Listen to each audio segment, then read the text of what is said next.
for peace, then the champion of human rights and renowned country in the field of software and computer science, India would not be at the top list among the world's most rape victim nations. Education. Kind of lesson.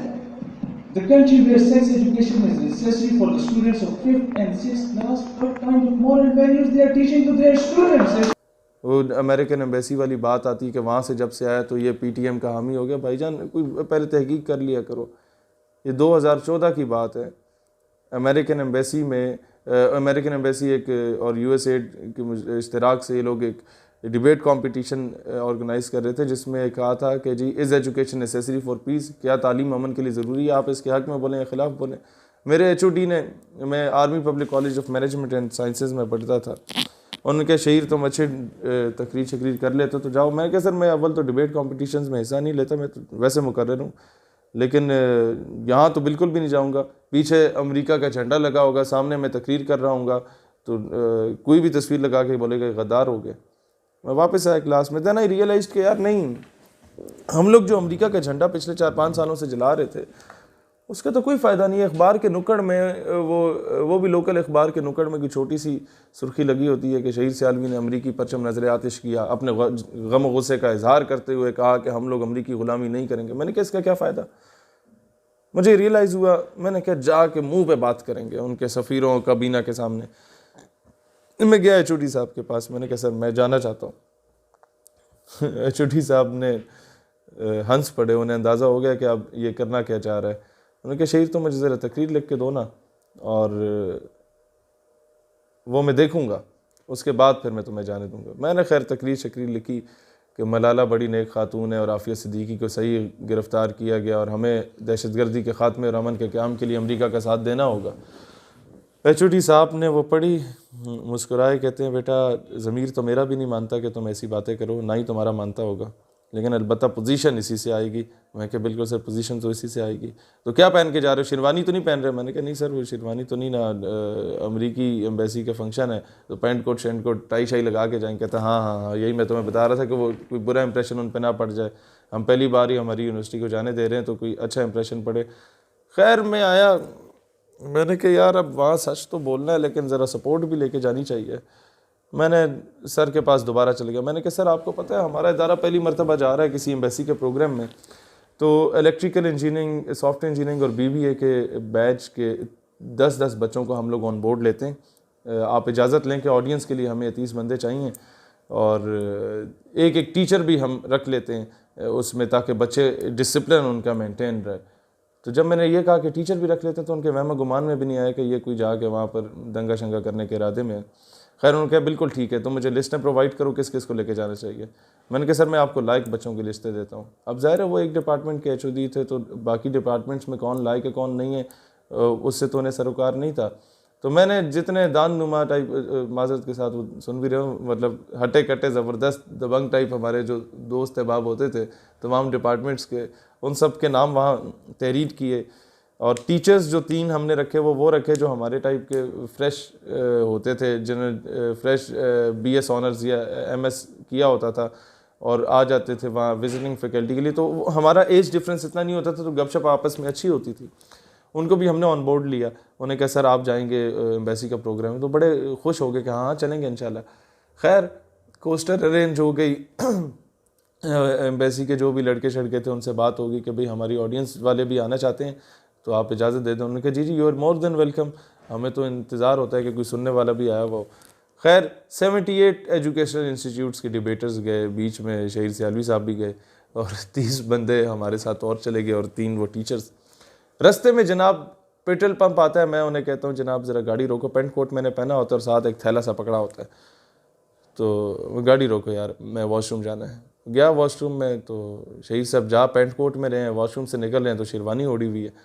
तो वो कहते हैं यार ये क्या चक्कर है। मैंने कहा यार गाड़ी में बैठो फिर बताता हूँ। अभी हमारी यूनिवर्सिटी से जो नेशनल लाइब्रेरी जहाँ पर एम्बेसी अपना प्रोग्राम करा रही थी उसका सफ़र कोई है 25-30 किलोमीटर का, तो घंटा लग ही जाता है। इस्लामाबाद पिंडी की सड़कों पर रश भी होता है।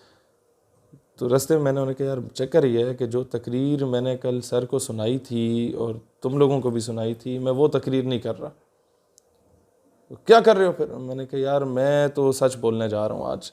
या आर होएगा या पार होएगा। कहते नहीं यार असी सारे कटे जाएंगे। मैंने कहा यार बात यह है कि अगर निकाले गए तो पाकिस्तान की ज़मीन बड़ी ज़रखेज़ है, और जब लोगों को यह पता चलेगा कि इन्होंने अमेरिका की आंखों में आंखें डाल के बात की हैं, तो तुम लोगों को अगर निकाला भी गया तो अच्छी अच्छी यूनिवर्सिटीज़ में लोग तुम्हें एडमिशन भी दिलवाएंगे और तुम्हारे अखराजात भी खुद अफोर्ड करेंगे। तो वो थोड़े से खैर उन्हें मैंने मुतमईन कर लिया, और मैंने कहा बस मैं तकरीर शुरू करूँगा तो तुम लोगों ने जो है ना वो कर दे रहे हैं, सपोर्ट इस तरह करनी है कि किसी की ज़रूरत ना हो आके मुझे रोके। खैर मैं तकरीर करने गया, क्या तकरीर की वो आप देख लेंगे। मुझे खुशी इस बात की हुई कि जब वो सेमिनार ख़त्म हुआ, सेमिनार क्या डिबेट कंपटीशन ख़त्म हुआ, तो ज़ाहिर है अब इनाम तो मुझे नहीं मिलना था, क्योंकि सच हमेशा कड़वा होता है और सच बोलने वाले को बागी और गद्दार का लेबल भी मिलता है। लेकिन तकरीर करके मैं ऑडिटोरियम से सीधा बाहर निकल गया और आधा ऑडिटोरियम जिंदाबाद मुर्दाबाद के नारे लगाता हुआ। What is the literacy rate of United States of America? It's 99%.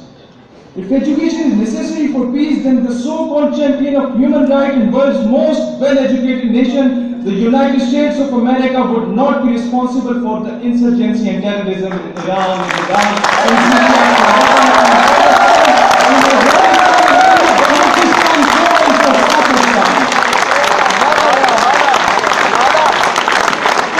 Yes, education is necessary for peace.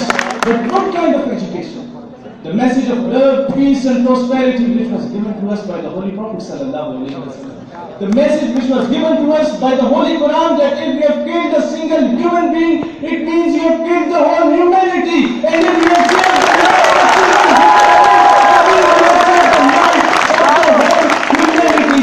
But unfortunately, the so-called international media, the so-called champions of human rights used to say, the so-called world's most well-educated and highly qualified people used to say that Muslims are responsible for the terrorism. Let me ask you a question. What is the literacy rate of Israel? It's 97%. Then what is being done in Palestine? Thousands of Muslims children are getting what was done in Iran? What was done in Iraq? What was done in Syria? What is being done in Lebanon? What is being done in Burma? What is being done in Afghanistan? What is being done in Hyderabad, Dhaka and Gujarat? And what is being done in Indian occupied Kashmir? So, it has been proved that Muslims are not terrorists, rather they are being terrorized. बाहर निकल गया, और मुझे फ़ख्र इस बात का हासिल है, इस तकरीर में आपने सुना होगा कि I am the first one जिसने अमेरिकन एम्बेसी के प्रोग्राम में नामूस रिसालत सल्लल्लाहु अलैहि वसल्लम के दिफा की बात की। For peace, then Charlie Hebdo of the most well-educated country, France, would not be responsible for the anarchy in the entire Muslim world. Then according to law of God, where you can't pinch and hurt the feelings of any religion, caste or creed, and according to the international blasphemy law, what do you say about the nation where patients are the most sensitive about their beloved Prophet sallallahu alaihi wasallam? Dear audience, let me to express extent of these patients in my national language, because English linguistics counts to drop by these patients. हमने हर दौर में नामों से रिसालत के लिए छोड़कर सियासत का सिलसिला फ़ुज़ूल, फ़कत एक नाम मोहम्मद से मोहब्बत की।